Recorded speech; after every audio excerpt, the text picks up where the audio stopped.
Hey everyone, welcome back to another Lazy Chef. Today I'm doing another freakish Frankenstein soup and I'm making shrimp Alfredo chowder. I started out by making my own shrimp stock. This is just a carton of chicken stock and I cooked down some shrimp shells with aromatics and some celery, carrots, onions, garlic, all that fun stuff. While I'm making the stock, I am also frying up some bacon because chowder needs bacon. I chopped up about 1.5 pounds of shrimp into bite-sized pieces.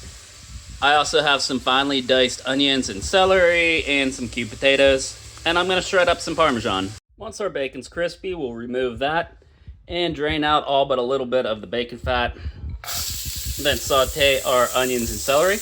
Hit that up with some salt and pepper. Now that my onions and celery are softened, I'm just going to add a little bit of garlic. Next up, 1/4 cup of butter. Make sure while you're stirring this that you're scraping up the brown bits. It's where you're going to get all your flavor from. Now that our butter's melted, we're going to sprinkle in a 1/4 cup of flour.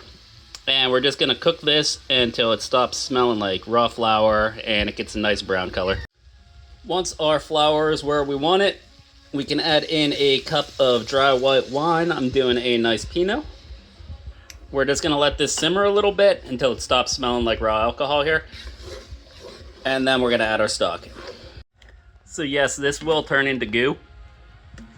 That's not a bad thing. Once we add the stock, it will thin back into a soup again. Once your wine's cooked out, you can start adding your stock. Just do it a little bit at a time and then incorporate it. Otherwise, it's going to get clumpy. All right, now that all of my stock is incorporated, I'm going to add my potatoes. And bring this back to a simmer. Let that go for about 20 minutes to cook the potatoes. I'm just over 15 minutes in and my potatoes are cooked and fork tender. At this point, I'm going to incorporate about 1.5 cups of my shredded Parmesan. I am saving the rest with some green onions for serving later. That is looking super cheesy. Now we can add back our bacon and toss in our chopped shrimp. Maybe.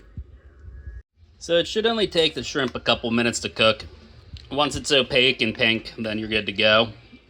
Once it does that, you can add in your heavy cream, and that's pretty much it.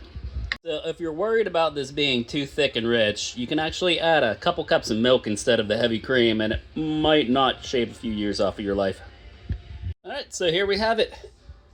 Shrimp Alfredo chowder. I feel like this is either going to be the best or worst thing I've ever made, and I don't think there's going to be any in between.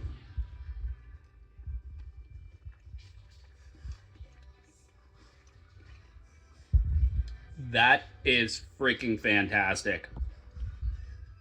Just finishing this off with some croutons, a little bit of crushed black pepper, our freshly grated Parmesan, and some green onions, and I'm calling it lunch.